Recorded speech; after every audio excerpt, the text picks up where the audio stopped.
Do you know what 312 Day is, Zeke? No. You do know Chicago's area code was 312, right? You're aware of that, right? One of the area codes, yeah. Okay, 312 is a homage to Chicago, and you got Patty's Day and the dying of the Chicago River Green and all that, which are big events for Chicagoans. With 312 Day, what are some of your favorite movies from Chicago? Ferris Bueller's Day Off. I saw a lot of things from Chicago, a lot of landmarks. They do show love to the Cubs. How can you have Chicago without Wrigley Field? This is one of my favorite movies of all time. The Fugitive. I Didn't Kill My Wife. I Don't Care. Tommy Lee Jones showed a lot of Chicago. They were the ones that showed the Chicago River being dyed in the St. Patty's Day parade. They actually showed parts of North Side and parts of West Side. They didn't get it confused like other shows. They'd be like, yeah, we're on the South Side, but we're really doing this on the North Side. That grinds my gear. It's shameless. They do that a lot. Piss me off. I can't watch that show. Oh yeah, doesn't the Chicago PDs or FDs or whatever? Don't they do that? I stopped watching all of them shows because of that too. They be like, I'm out south while they're standing underneath the green line. They're underneath the green line, and there's far south side, bro. They under the train tracks on Lake. Somebody saying they're on the south side. Like, relax. Yeah, we yelling at the screen every Sunday night. Talk slick through the remote, we just want it right. Front office tripping, man, they can't get it right. Whole city heated, but we still gon' fight. We talking Bulls trade, biz draft, missed calls, good slumps, soft rebuild. We seen it all. Yeah, we loud, yeah, we gritty.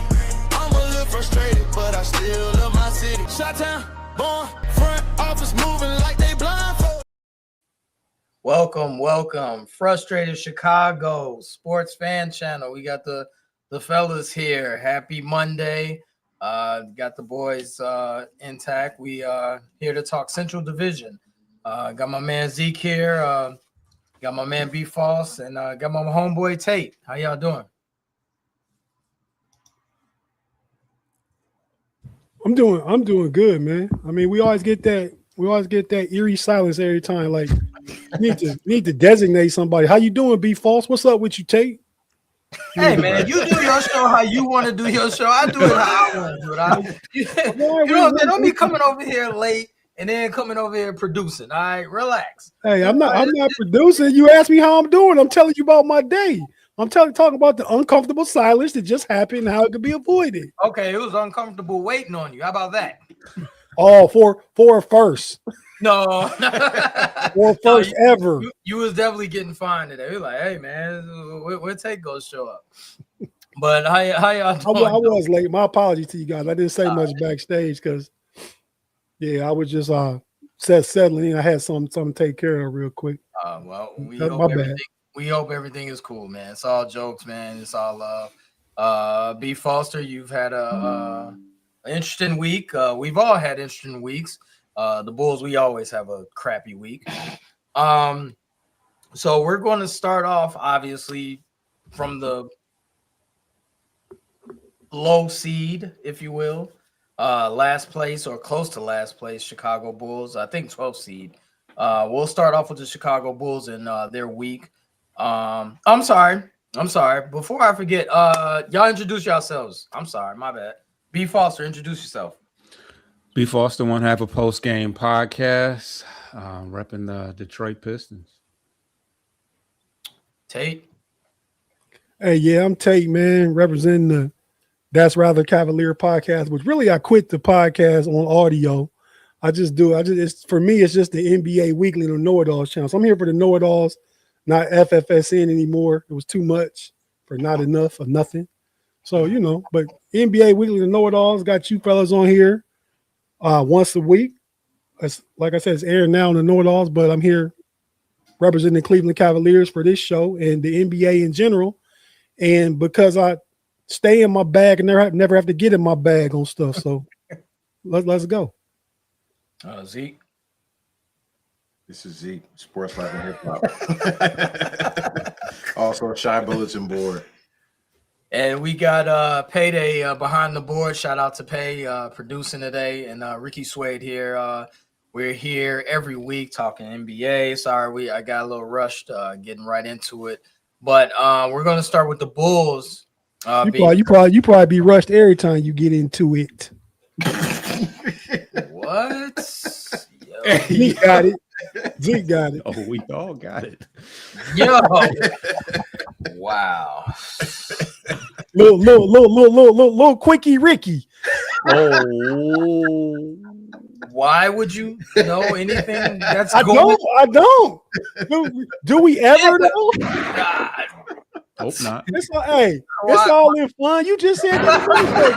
It's fun. Wiki Ricky. Oh wow. Okay. Right. I didn't know. I didn't know that the sack game was on display today. Man. We go to. I don't know how to segue. Tate. Been the usual throwing it off. Man. Zeke, we're gonna start off with the Bulls. Talking about the Bulls, we're in the 12th seed, I believe, 11th or 12th. How was the Bulls week? We're not in our normal spot play in. Last 3 games, we are 1-2. We lost to OKC. I think I predicted we would beat Phoenix. We beat Phoenix by 2, and we lost to the Sack Kings. Pause. So 1-2 in our last 3 games.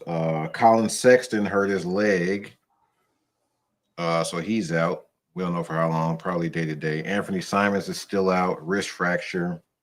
And Jaden Ivey is still out with a knee injury. They're saying he might be out until March 16th sometime, so maybe another week Foster's or so. boy. We always got to mention B. Foster's boy, Jaden Ivey. Yeah. Kevin Herter's my boy. Hold on, let me go back. Well, let's start off with OKC. Yeah. Bulls lost by 8, 116-108. The Thunder they sat down SGA. Yeah, wasn't nobody playing. No one was playing, but you see the Bulls on the schedule and you say, hey, we're not going to play. Well, Chet played. Chet did play, but iHeart didn't play. SGA didn't play. Jalen didn't play. Or AJ Mitchell, who's been out for almost 2 months now. That game, what did you see from the Bulls that brought anything? If at all? 1, 2, 3, 4, 5, 6 in double figures. Mm-hmm. Usually, like I've been saying, usually when we get that, we get the win, but this time we didn't. We got a double from Nick Richards once again. Mm-hmm. Young Bull Colin Sexton gave us 20 off the bench. Any middle fingers to the rim that game? I don't think so. No. Yabusele double. Nick And Richards. Buzelis had a pretty mediocre game, only 11 points. Coral, 4 points. Giddey, almost a triple-double, 14, 9, and 9. He would get that later against the Kings. Him and Russ, actually, double triple-doubles in that game. I didn't bet that, of course, but many people did. And, that's the OKC game.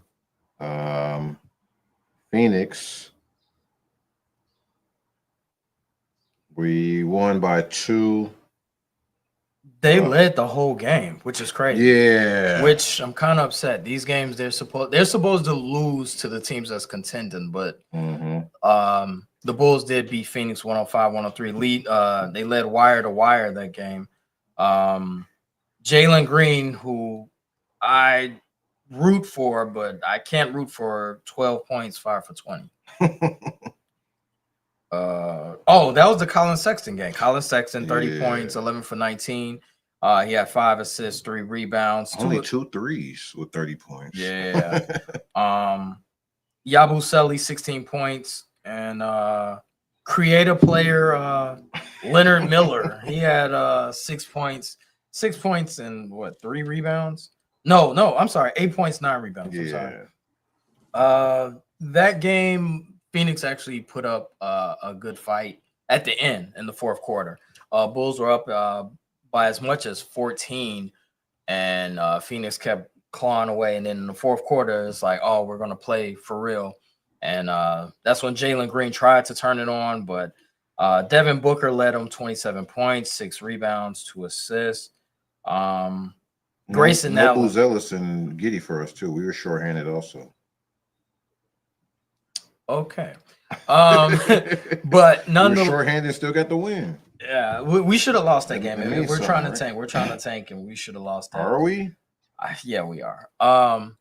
Phoenix game, we won that, and so then we go to Sacktown. Oh, you forgot about your boy Dillingham. He had 11. Yeah, Dillingham. Yeah, good old Dillingham, Rob Dillingham. Yeah. One for 5 from 3. Yeah, the future of the Bulls. What did Pat do? What did our boy Pat do? He wasn't. I don't think he played. He didn't play that game. Oh, okay. All right. After that game, we go to Sacramento. We lose 126-110. That's the game I thought we was going to win. Oh, this was Pat's comeback game. 5 points. Wow. Another double for Nick Richards. Are we going to keep Nick Richards? We might. I think we might keep Nick Richards. Yeah. B Foster, we can't. Pat Williams, and you can't get rid of him. There is no getting rid of Pat Williams. There is no.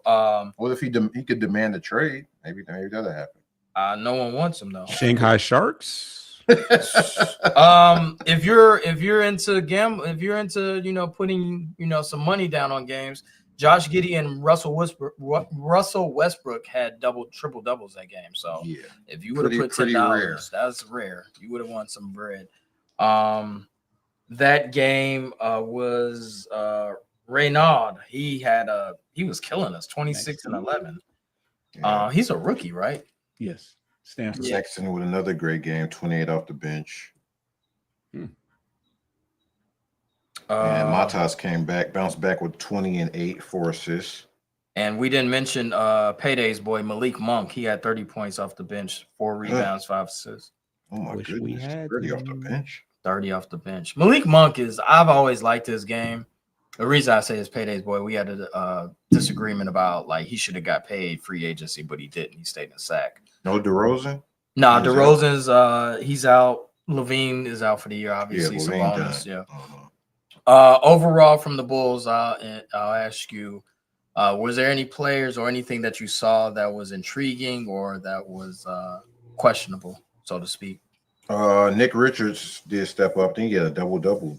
I think one game he was near double-double, and 2 other games he had double-double. Colin Sexton is also looking good.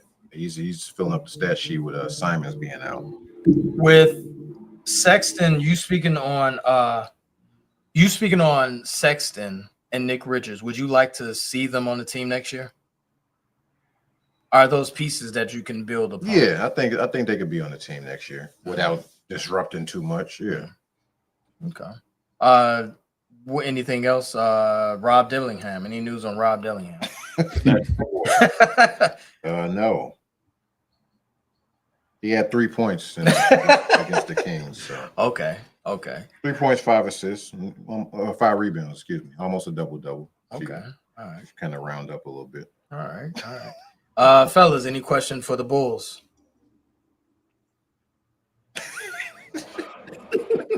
Yeah, there's just not much there.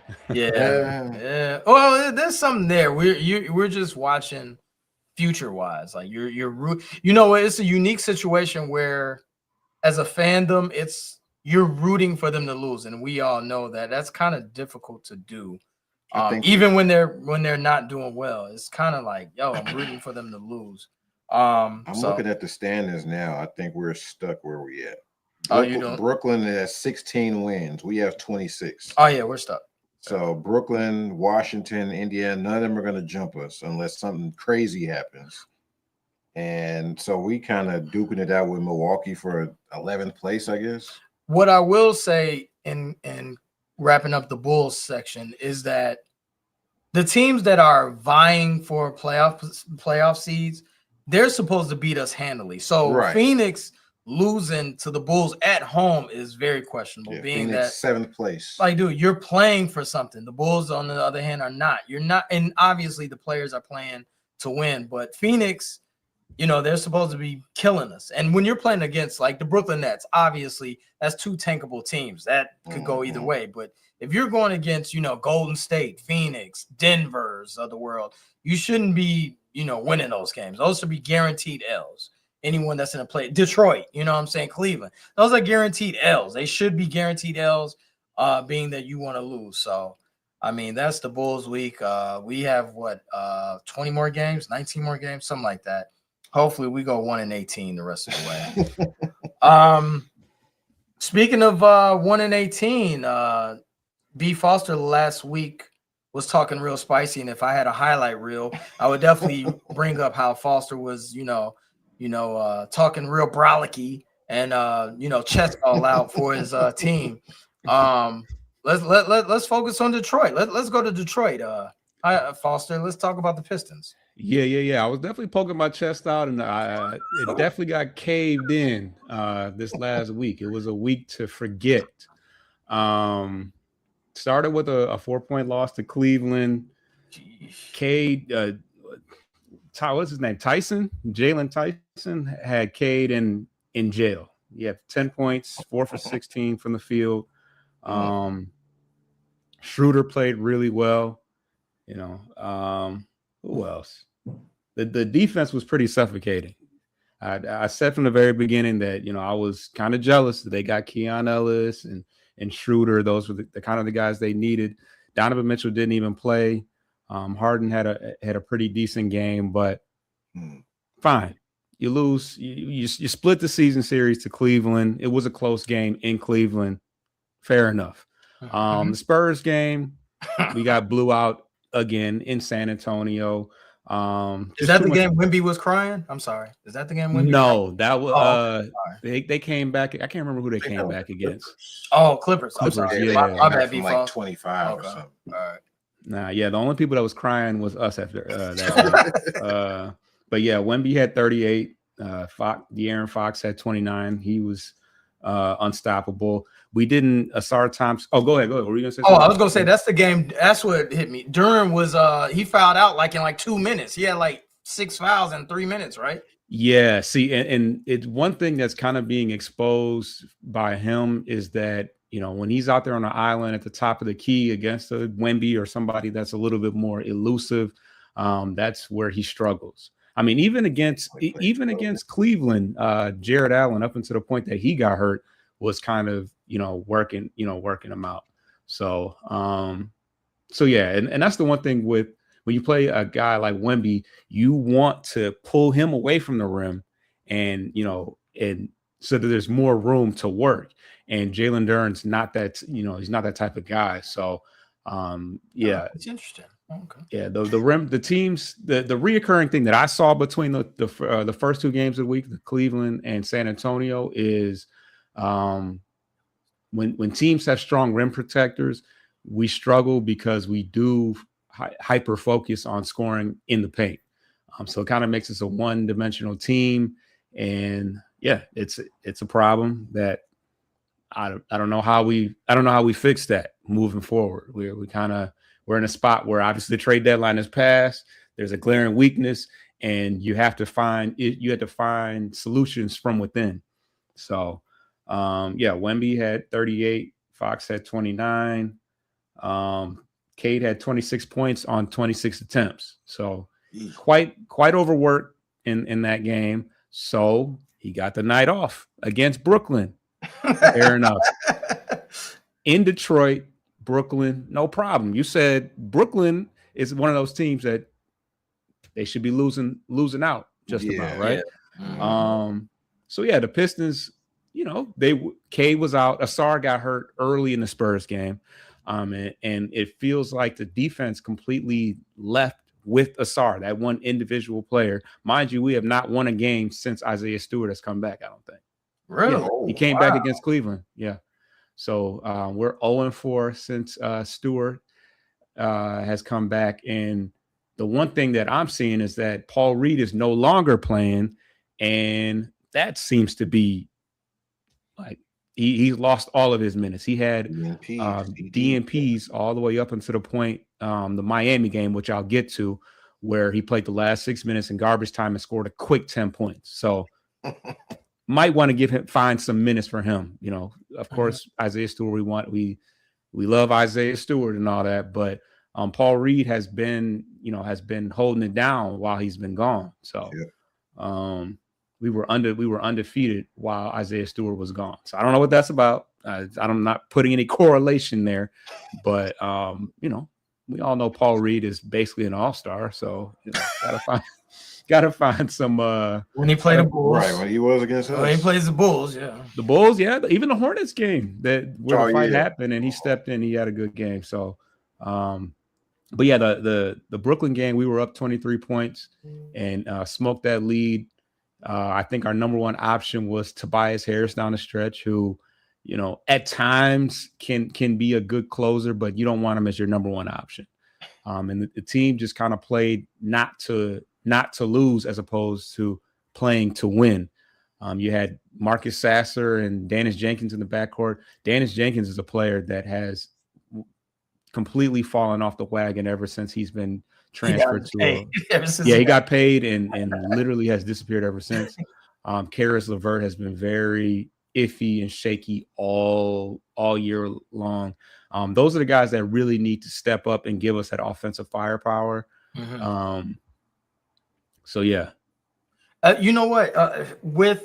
I know you guys are going through a loser streak. Let's play devil's advocate here. Could it be the mundane of the NBA season? Could it be the winter time? It's like, all right, let's get this over with. Yeah, we're ready for the playoffs. Yeah, they're ready. Could it be that, B. Foster? Yeah, I mean, it feels like we've just kind of lost the spark. It just seems like it feels a lot like when the Tigers were in first place all year long, and then we just got into a rut, and it was like, okay, when is this going to end? Like, because so yeah, we lost to Brooklyn, you know, so okay, we'll bounce back. Cade, I'm sure we'll play tomorrow and we'll get back to it in Miami.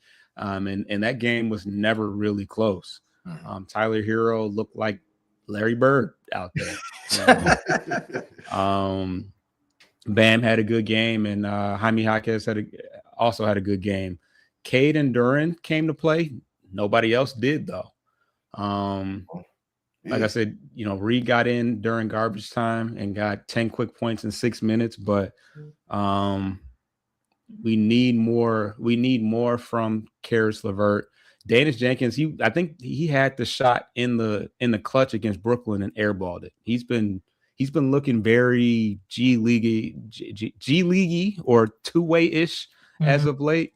And for me, the unfortunate part is that I'm looking at all these teams in the East that got better. Cleveland, Boston got Tatum and Vucevic. So that's, you know, Tatum is just an acquisition by default. Charlotte got better. A lot of teams got better. And we're sitting here like, you know, now JB's trying to find some room for Kevin Huerter to play. So he, you know, it's been good to see him get out there, but it's looking like a net loss between him and Jaden Ivey, as much as we were pretty much complacent with, you know, okay with him being gone. It looks like we got even worse somehow. So I feel like we will eventually shake out of it and get back to it. But you don't want to, first of all, it's not so much about losing the first place spot, because that is what it is. I don't know. We probably will lose it, but you don't want to go into the playoffs with, you know, you don't want to back into the playoffs. You want to have some momentum going into it. And right now it looks very reminiscent of when we were losing all those games. We were really bad, where the long faces on the side, you know, on the sideline, and you're just getting blown out. Like, it's been a while since we really got blown out in the game. But the Brooklyn game is really the one that was like, whoa, like that was a wake up call for me, is losing to Brooklyn. We got to be better than that. That's our next opponent too, Brooklyn. Yeah, we got Brooklyn again coming up. Thoughts on JB Bickerstaff saying he's not worried about the Celtics? I think bulletin board material. Yeah, I think he's trying to light a fire under his team, and he's blowing smoke because be careful. You can't lose 4 games. You can't lose 4 games in a row, including one to Brooklyn, and then just feel like, I mean, we are 3-1 versus Boston this year, but I do believe in momentum and, you know, hitting your stride at the right time. You don't want to go into the playoffs, you know, losing 8 of your last 10 and think that you're about to just turn it up, because, you know, this team is still kind of wet around the ears, as far as playoffs are concerned. No, anything for False for Detroit? No, everything is wrapped up.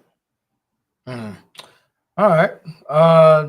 Tate, let's focus on Cleveland Corner. How was your week? We've only played 2 times since we last talked. Wow. Last week we playing right now. We playing the Sixers. So this is our 3rd game since last week. We have by 15 right now. Seems to me we played after our last show last Monday. On Tuesday Cleveland played the Detroit Pistons. And we were obviously did the show Monday night before, and that game played out pretty much how I saw it. I remember saying something about cutting water off, and water got cut off. I said that. I predicted that. And so that game, Donovan Mitchell didn't play. Jared Allen got hurt early in the 3rd quarter. Cleveland was able to win. And I really feel like as far as Detroit being number 1 team coast to coast, but I believe Boston's like 2.5 behind them. And I'll get to Boston belting us yesterday. But I'm just covering the games of the week. That particular game, I mean, how I see that matchup against Detroit, I mean, I want Detroit to stay in first. I don't know if we're going to get out of 4th. And I think I'd probably rather play Detroit first outside of Boston, having to play Boston first, just from what I saw yesterday. But maybe get Boston over with early if you got to play them, because Tatum only going to build up more of a lather, right? So, yeah. As the season goes on and the more games he gets in. Mm-hmm. But as far as that game against Detroit, I mean, Jalen Tyson and there was a combination of defenders that made it tough on K. You had Jalen Tyson, you had Ellis, Gardner.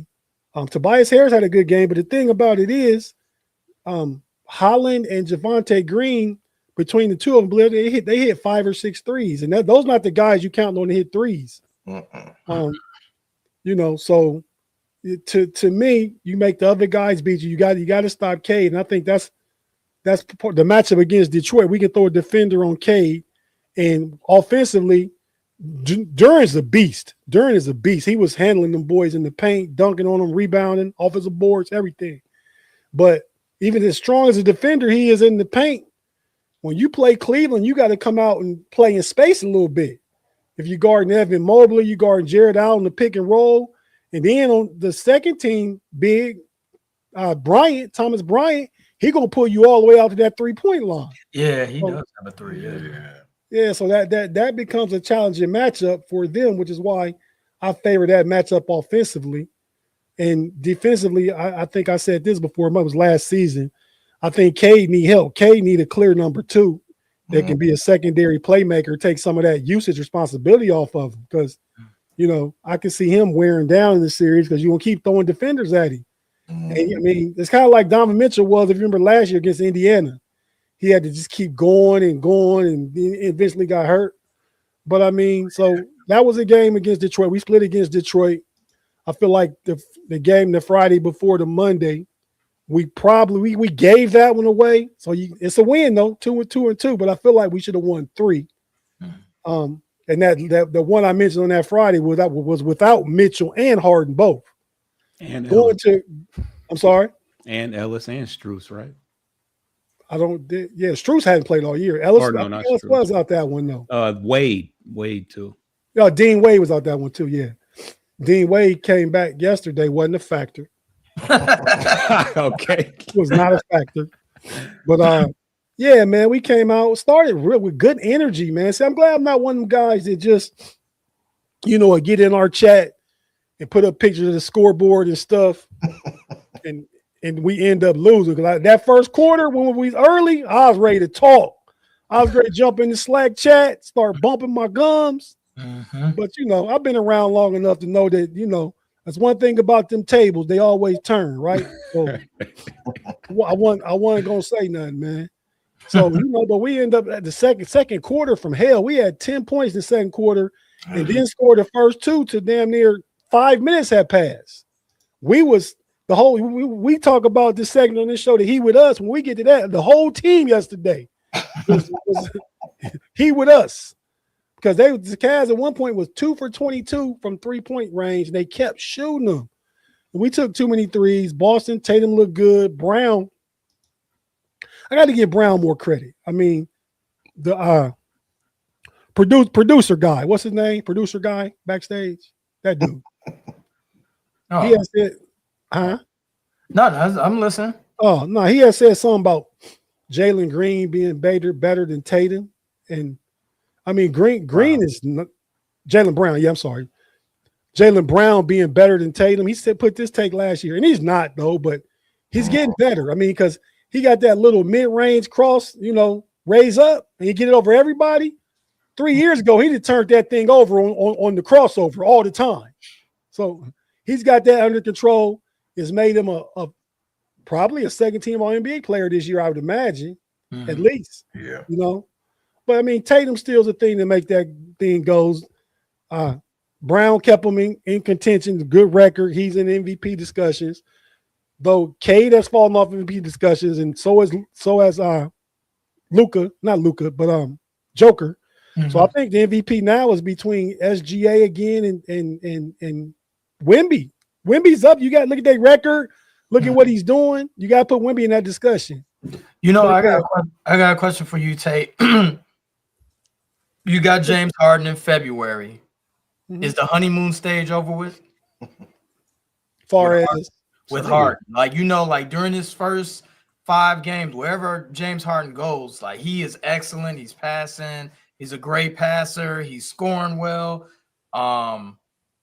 Is James Harden, is it losing its flair, so to speak, or is he, still like you're not like when you get James Harden, you don't look at his mistakes or his miscues, so to speak. No, I look at everything, right? I mean, but the thing is, you look closer when a guy is in your building. You know what I mean? Like, I know y'all Bears fan. I'm a Steelers fan. We got Aaron Rodgers. I respected Aaron Rodgers' game his entire career. But when he got in our big building and I saw what the players were saying about him, I saw, he ain't that dude that the narrative makes you think he is. He's on our team. Like, I like the way he does this stuff. So far, 10 games in, Cavs are 8-2 with James Harden. I like what I'm hearing when he talks to the media after the game, in the press conferences and after practice interviews and stuff. See, when you're a true fan of a team, I'm sure y'all do it too, but you follow the local coverage, right? You listen to the local media, in the locker room interviews and all that, so you get a better sense than just what the talk is nationally. Like, so I'm pleased with James Harden, what he's saying, the voice of leadership and experience he brings in the building. I think he's all about winning. I don't think he worried about his numbers and stuff like that. And, even when he's off with this team, him being on the court is enough because he's a facilitator, he's a passer, and his gravitas creates mismatches, creates double teams, at least. Even if he's off, you got to respect him.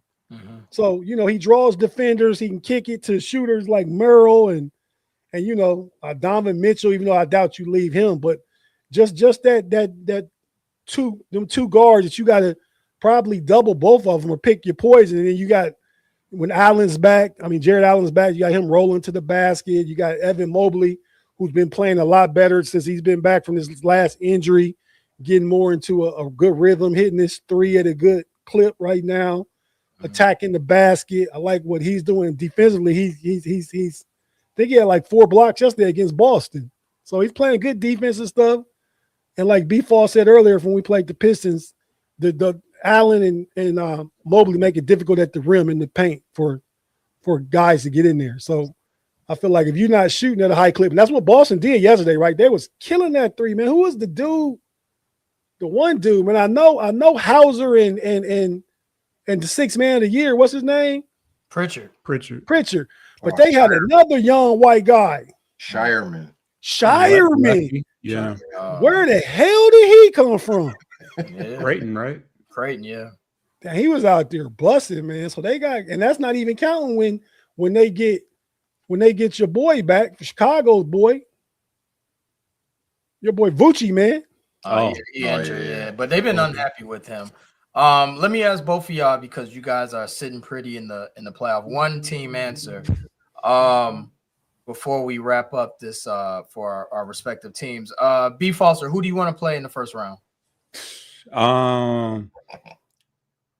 We can snag the Magic. That's probably our best. That's a team that we've had their number. Okay. Hey, I'll tell you what though.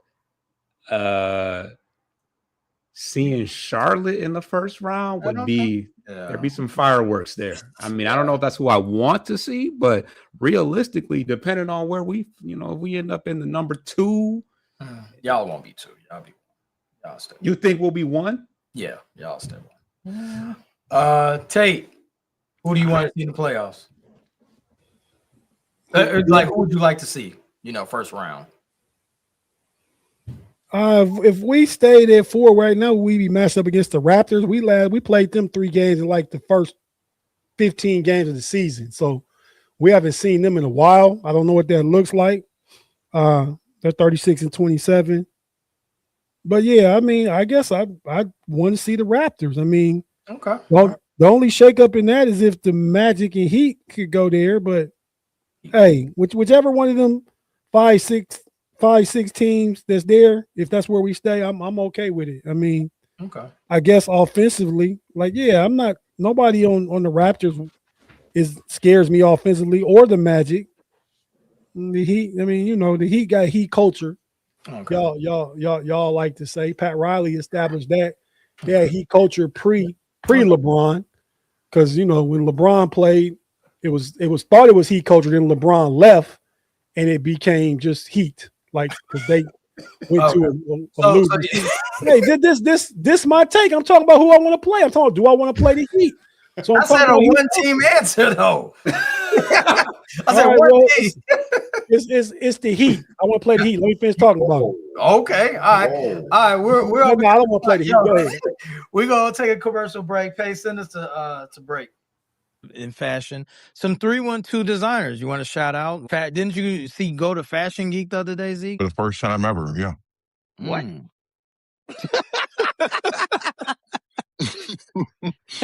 I've never been in their store before. First time ever. Yep. Hyde Park. Black owned, by the way. I didn't say I never heard of them. I just said it was the first time I ever been in the store. I would go Pillars. Mm-hmm. Shout out to Pillars. Shout out to Pillars. Shout out to the work they doing over there at Him Lifestyle. Always love. No one perfect. So go Chicago. It's a bunch of people out here doing a big thing. You got Don. Don C. Yeah. Don C. Got him. He's a Chicagoan. This is Blast from the Past. Padded Room. Oh yeah, I remember Padded Room. Wow, that is a blast from the past. Zeke's never heard of Padded. The Joe Budden album, Padded Room.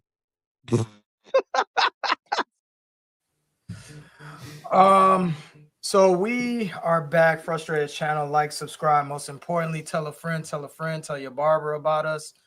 Tell all the jokers around your hood about us. We are on Spotify, Apple, iHeart, Amazon Music, and YouTube TV with the fellas every week. Next topic, which is kind of a bit, and we touched on it.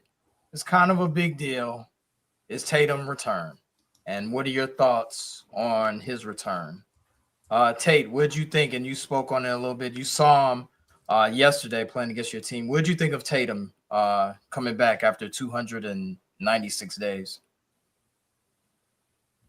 Yeah, man, I like what I saw. I mean, he kind of came back and just picked up right where JT left off, right? I mean, first game he had a double-double. I didn't shoot well, but that's expected, that shooting part, right? Mm-hmm. I mean, because you got to get back in the rhythm and stuff to get your shot going, especially in game. You can shoot around in practice and warm up shoot arounds all day, but it's really about what you're doing in the game. And he looked better against Cleveland because I watched that game Friday against the Mavericks, and obviously I watched him yesterday, and he put up like 20 and some good numbers. I can't remember his exact number. Put up some good numbers. I think he looks good. And to right now, I think Vegas says it too. He makes the Celtics the favorite in the East now. Where's the lather? He didn't need a lather. He comes in starting lineup, putting up 27 minutes, like 27 minutes per 27 game. minutes by Crazy Joe. They said he wasn't on any kind of minute restriction, but they're gonna ease him back in to the minutes. But by the time playoff come, he playing 27 in his first 2 games. By the time the playoffs start another 18 games, he's gonna be ready to take on that 34 35 minutes a game. Sprite. He had a Sprite commercial in his first game, by the way. Zeke, what did your thought like? Did you see anything wrong with Tatum, or you thought he was put in right where he was? He did kind of look a step slow, but that's to be expected. And I'm looking at his stats. He's not on minutes restriction, but he played exactly 27 minutes each game. And he was 6 for 16 each game, too, surprisingly. No free throws in that first game. Second game against the Cavs, he was 6 for 7 at the free throw line. So he's getting more in the paint the more comfortable he's getting. Mm-hmm. So, yeah, I don't think, like you said, he's not coming back to be a role player. I don't expect him to be dropping 35, 40 points no time soon, but he's slowly working his way back in. The athleticism, I don't think he's going to be missing dunks and Sprite commercialing for the rest of the season. So that'll just slowly come. But that happens. He's been out close to a year. So I think he'll get it back. B. False, your thoughts on Tatum returning? Well, it was something that I didn't want to believe. Didn't want to believe to be true. I mean, Boston's was already in second place without him touching the floor. The thing that jumps out at me is that he had 12 rebounds in that first game. Like he's kind of getting down and dirty. They had 12 rebounds in your return game. Granted, it's the Mavericks, but yeah, they instantly. It's only right that they're instantly the favorites after something like that. That's a pretty remarkable. Comeback in just about a year's time. But yeah, that's kind of weird that he was 6 of 16 in both games in 27 minutes. Like, what the hell is going on? Are y'all trying to do some type of symbolism? Or but yeah, I haven't had an opportunity to really sit down and watch him play a game. So I do want to, do that, and hopefully they lose. Yeah, Boston is a formidable opponent. Obviously, now they were already contenders, and now with Tatum in the fold, and being that he's not 85% Tatum is just as good to help that team. So the Clevelands of the world and Detroits of the world, you guys definitely have something to look out for. I mean, I know you guys aren't ducking any smoke. But I mean, Boston is definitely formidable. Obviously, for the Bulls, we're down in the dungeon. It's not our fight. We're out of this. Boston Spurs tomorrow, national. Yeah, it's playoff intensity. Yeah, it's gonna be a lot of playoff intensity. Peacock. Is it national? What TV? Mm-hmm. NBC. Okay. Yeah, that should be a good game. It's crazy. They said that the East was kind of wide open and Boston was one of those teams, and they were just kind of like, See y'all in March. I'm like, what the hell? Random question. Is it yes or no, Tate? Is it JB Bickerstaff's Coach of the Year to lose? Is it his award to lose? I thought at one point, but I mean, I've shifted on that. I mean, no, really though. You gotta look at potentially the coach. And I don't know who he is, but I think you got to look at also in there. JB is in there. Let me say that. But it also under consideration is going to be San Antonio's coach and Boston's coach. Mazzulla, crazy Joe. Mazzulla, Joe Mazzulla. Damn. They'll be in the running too. Zeke. No love for Billy Donovan. Come on, man. Got some actions. OKC game. Yeah, playoff intensity. Yeah, I mean they're top of the East, Detroit and Boston. I don't really see Dagenau getting it again. No, it's JB's to lose. I think they ain't gonna give it to whatchamacallit. What's Houston coach? No, Udoka. No, man. Yeah, it's only 3. Even if he was in first, they wouldn't give it to him. So. Yeah, I think it might go to Bickerstaff. Foster. Yeah, I mean, if he can hold on to the lead and turn things around, I think that he should, just because Detroit didn't have expectations to be this good.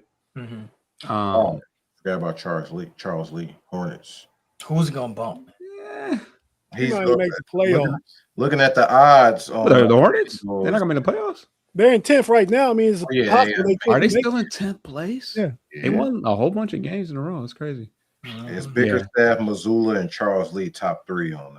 Who Charles Lee coach? The Hornets. Yeah. Where the who coach San Antonio? Mitch Johnson. He's 4th. Okay, yeah. So I know you got Jordan Ott, then you got Mark Dagenal, and it's Bickerstaff. Dagenal's plus 25,000. You know he ain't winning. It's Bickerstaff's to lose, in my opinion. Yeah, hopefully it's just a bad week, but honestly, like around here, everybody's kind of like, because like you said, the Cleveland game the week before, we really like it's been looking shaky for a while. I mean, I don't say it's been looking shaky for a while, but like remember the OKC game where nobody played, like we ended up winning that game, but like it wasn't supposed to be that. It wasn't supposed to be that close for that long. They had like they had some Nikola Topic and all type of random people playing. I'll add this to it. I know who is San Antonio. I don't even know, dude. Who is San Antonio? I'm looking at their record. It's the light skinned dude with the curly hair, man. Well, yeah, I know what he looked like. What's his name again, though? Miss Johnson. Miss Johnson. I'll say that San Antonio's overcheesing. They have a winning record against OKC. They swept Detroit this year. Yeah.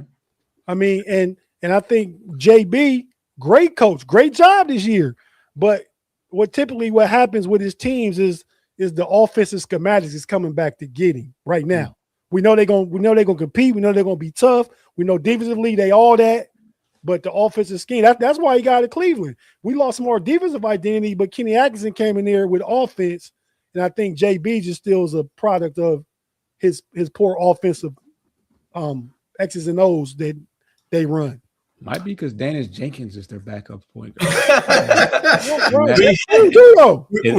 And that's just rearing its ugly head because at this point he just looks so much worse than he did in the beginning. It's like, what happened? Hey man, I like moderate energy false.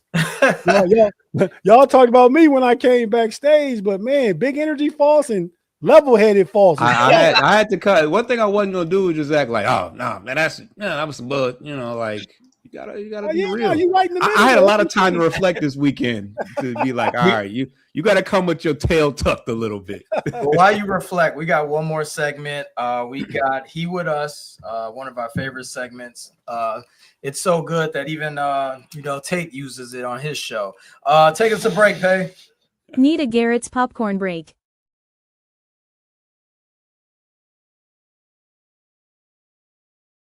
Frustrated Chicago sports fans channel, like, subscribe, tell your doctor about us, tell your dentist about us. We are on Amazon, Spotify, Apple, iHeart, and YouTube.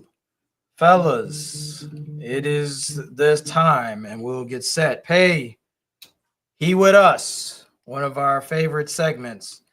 We're going to start off with Zeke. Who's your He With Us? My He With Us, first round pick, first pick overall, very highly touted player from your favorite school, by the way, Zona. He's a Zona guy. Yeah, he's a Zona guy. Has some great nicknames, Dominator. My He With Us is DeAndre Ayton. His last 6 games, points, 6 points. 0 points, 13 points, 12 points, and 4 points.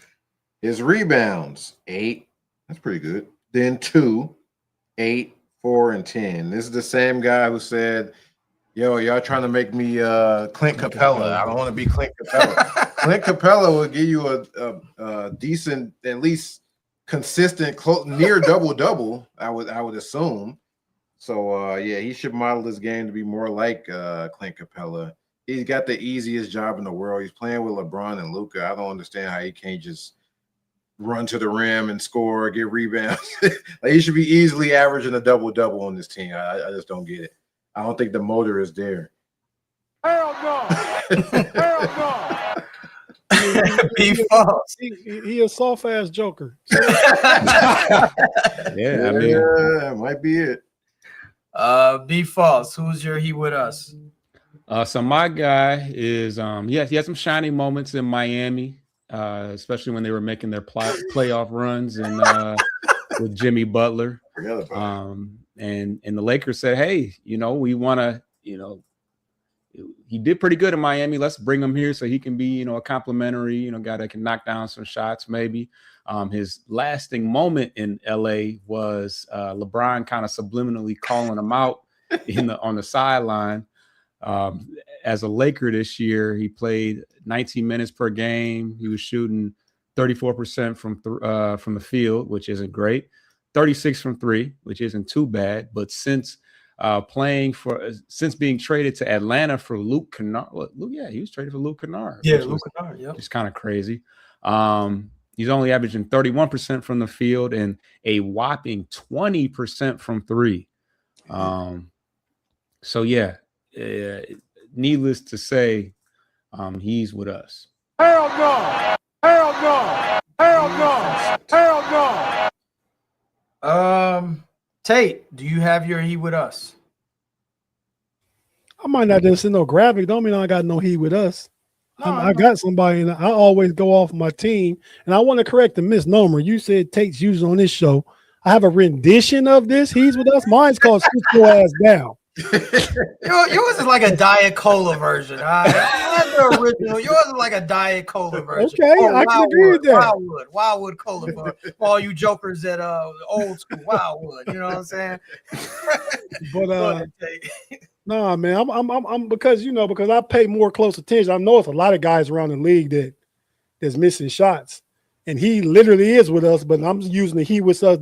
He's with us. That means he's with y'all when y'all playing the Cleveland Cavaliers, and that's Thomas Bryant. Bruh, we know you can shoot. Just because you open don't mean that's the first shot you got to take. You still a 6'10" center, a big body, supposed to be in there banging. I like when you hitting, but the past two games you going like 2 for 9. Stop it. Stop it. Stop being with the Celtics and whoever the Pistons this week. Whoever else we play, somebody in the middle. But yeah, man, just you with them and sit your ass down on my team. That's why it's called sit your ass down for me, because I'm talking about our players. Got it. He ain't getting no boards either. Nah, he doesn't. Be a center. He's kind of undersized, but he got a big body though. He should be banging. If he missing shots, at least get some boards. I like his energy though. Yeah. And he not getting some boards. There's no offensive board because he's shooting threes. Yeah, he way too far on. Right.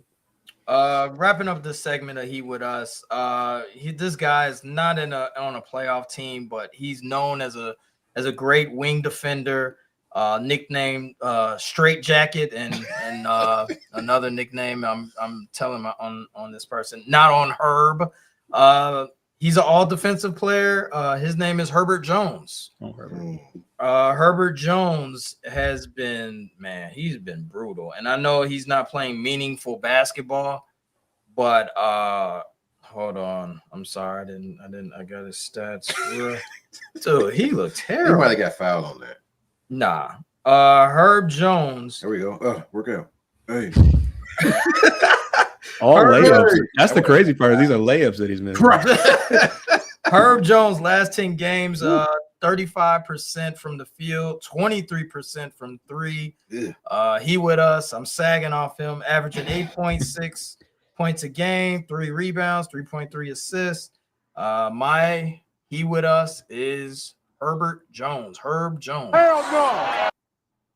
Yeah, gotta do more than that. Yeah, that's Straight Jacket. Yeah, you got to be able to hit the 3. You really do. You know what, guys?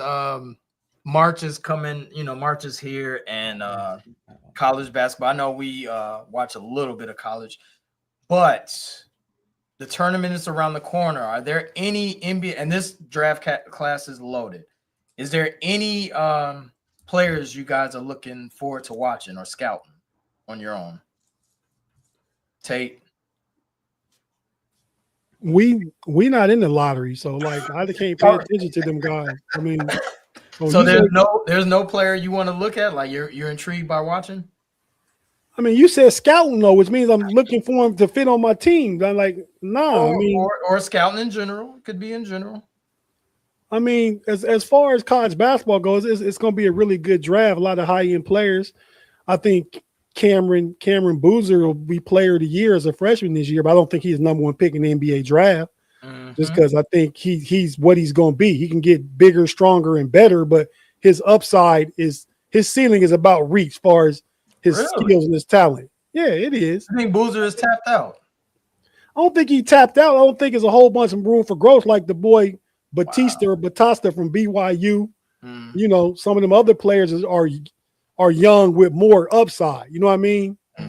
But if I'm looking at somebody, and again, I look at everything in the NBA for now through the prism of Cleveland Cavalier eyes. I like my boy for Ohio State. My boy Bruce Thornton. Bruce Thornton got a nice, solid game.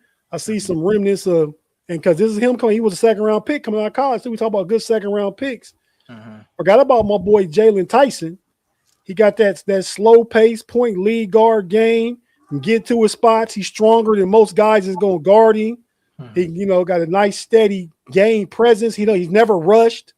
I mean, so he's somebody that I think will be a second-round pick. That's a viable player that Cleveland could look at. So I'll stay out the first 13 top 5 lottery neighborhood. I know that's where Chicago lived this year. But yeah, False got to get deeper in his bag than me because they're gonna have a way better record. Well, you know what? It being that we all like watching basketball, whatever. And that's interesting that you said that Boozer is tapped out. Like that's crazy for me. I said he's closer to his ceiling than I tapped out. See, you mixing my words up, man. I didn't say tapped out. You're not gonna come back with me on this like we do with you about Jalen Duren. That's crazy. Pay didn't even put him on the graphic. Yeah, Pay he even put Boozer on the graphic, and he arguably the best player. Right. I said he's gonna win Player of the Year, but I said he's not gonna be the first pick in the NBA. That's all I said. No. Pay didn't even put him on the graphic. Like, dude. I wonder why. Because you know why. We all know why. Yeah. Foster, any player, whether it be for your team or not, that you're intrigued on watching. Oh, well, the mock draft has Cleveland picking Amari Allen from Alabama at 29. What position he play? Small forward, Alabama, 6'8". Okay. And I will say he probably was on the graphic, but Pay probably took him off after that belt they took the other day. at the hands of Boozer. Foster, anybody you looking forward to just to watch? Yeah, so I mean, our draft, we actually are going to get Minnesota's draft pick. That was actually part of the Jaden Ivey trade because Mike Conley was involved in or whatever. So I think we have swap rights for that pick. So right now we are mocked to the 21st pick. One person I was looking at is actually a player on Michigan, Laxon Yaxel Lendenberg. He's like a stretch 4 center type guy. He's a grad senior. He's already 23 years old. So that was the one thing that I was kind of like, I don't know, do we want an older player that that we can throw right into the lineup? Go ahead. Is that the light skinned black dude? Yeah. I like him a lot. I mentioned him on some podcast the other day. I like his game too. He's strong already. I know he's 23, but I like his game a lot. Yeah. But honestly, he'll probably go before that 21. I was thinking slot. Maybe that too. But the other person I was thinking at 14 right now. 14, yeah. So the other person I was looking at is Malik Thomas, who's a high volume 3-point shooter out of Arkansas. Darius Acuff is this kind of primary guy at point guard. He's actually from Detroit. Man, that dude nice. He nice. He will obviously be gone, but Malik Thomas is kind of that next. Is kind of like the next guy. He's averaging like 15 points a game, but he's shooting 43% from 3, and he might be a good predecessor to Karis LeVert, or if we let Duncan Robinson go, he might be able to step in, or if I don't know, we get rid of Dennis Jenkins, we're going to need some more scoring. So what's that dude? That dude y'all got name? I mean, I'm just like because you talking about shooting, right? I mean, when you said Duncan Robinson and Dennis Jenkins, y'all haven't getting the boy from Tennessee in any clock this year. So he played against the last time he's played a tiny bit against Miami yesterday in garbage minutes, plus Asar's out. So, and I think JB at this point is kind of scrambling. He's like, oh, let me try Marcus Sasser. Let me try Chaz Lanier now. But the last time I really saw him play was against Chicago when we had who was out of that game? I don't think Cade played in that game, but he looked good. He was knocking down some shots. He's been playing well in the G League, but he just really hasn't got a lot of opportunities where, you're dominating the G League, but you're barely getting playing time at the pro. So he was an older player too. So I expect him to get a lot more playing time this upcoming year. And hopefully we get a chance to see if he can knock down some shots right now, because that extra shooter that we didn't go out and get, we're going to have to find that from within. Hopefully Kevin Huerter can knock down some shots too, who, he had a decent game against. Damn, you don't even remember. That's crazy. You don't even remember. No, it was this week, but we ain't win none of them games. So who cares? Yeah, I've been getting belt to ass all week. Brooklyn. I think he had a pretty decent game against Brooklyn, for what it's worth. Zeke, any prospects?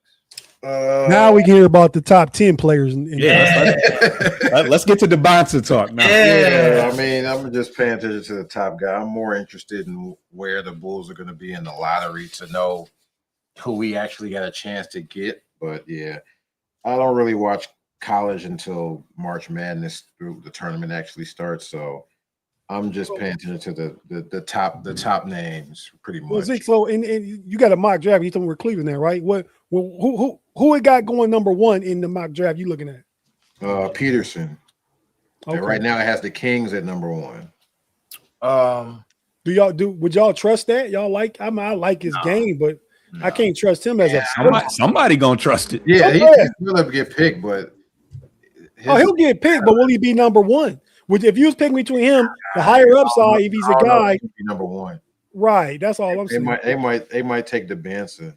I mean, he'd have to come out in the tournament and kill, but man, the way he been playing, I don't know. He barely been playing. If we don't get the Benson, I want A Cuff Jr. Like Foster alluded to her. Like, dude, that dude. He's not mocked that high though, is he? No, he is. He's like showing at 7. Which is, I think, where the Bulls will get number 7. Right now, it's showing for him and Giddey. You like him and Giddey?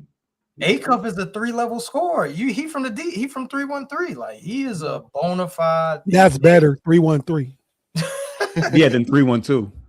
I didn't know y'all had a day. Yeah, we had the 312 day, Foster. I think every area code got a day, but I never heard of y'all day. I don't even know what your day is, Tate. 219. Okay. 6. Well, I'm just saying. That's Cleveland. He said okay. 216 is Cleveland, but I'm in the 202. Actually, that's DC or whatever, right? Yeah. Mm-hmm. But look out, seriously, y'all. Like, look out for A Cup Jr. I like that dude. He's a 3-level scorer. With Giddey, he could get to the rim whenever he want. His comp. Marbury, Rose, SGA. Rose is crazy. Yeah, they saying he. But the way he scores is he scores effortless. Like he's a scorer. Wait, so who was the third person after Rose? I missed that one. SGA. They saying he's like a SGA type of guy. Get to a spot. Okay. And score. But he's a bona fide. What part of Detroit? What school? High school in Detroit did he go to? Did he stay here? Oh, he may not. Cass. Did he finish at Cass? Oh, I don't know if he finished at Cass. He went to IMG down in Florida though. Right. Okay. He one of them dudes. Okay, yeah. Which is everybody. Don't know. Yeah. If you good enough, you don't. Yeah. You go. Even Josh Jackson finished at Okay. But yeah, I remember. I haven't watched Arkansas yet, but I remember playing in the tournament last year. They was talking about him a lot last year as a freshman. He a freshman now? No, you're a freshman now. I ain't never seen you sure he didn't play last year in the tournament for Arkansas? They might have been talking about him though. They may have been talking about him, but because I thought he was going to Michigan, honestly, but who would want to go there? I'm joking. Showing the Bulls at 9th, drafting Mikael Brown Jr. from Louisville, point guard. Are y'all looking forward to the tournament? Y'all really don't watch until Thursday? Yeah, I'm gonna have some cheese on the line, so yeah. Oh, I'm not good with brackets, so I'm a dog in fantasy, but the brackets I'll be trash. Tate, I'll definitely be watching, man. Come on, man. I'm a sports dude, man. I mean, March Madness is to me the second best thing next to football. It's better than NBA playoffs because it happens faster. Yeah. I love the NBA playoffs, but I can get March Madness done in 3 weeks. NBA playoffs is 2 months.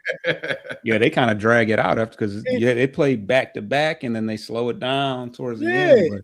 And every US game 16 by the hell, I can mess around game 1 and 2 in the league and still come back. Right, yeah. Yeah, they load managing the playoffs.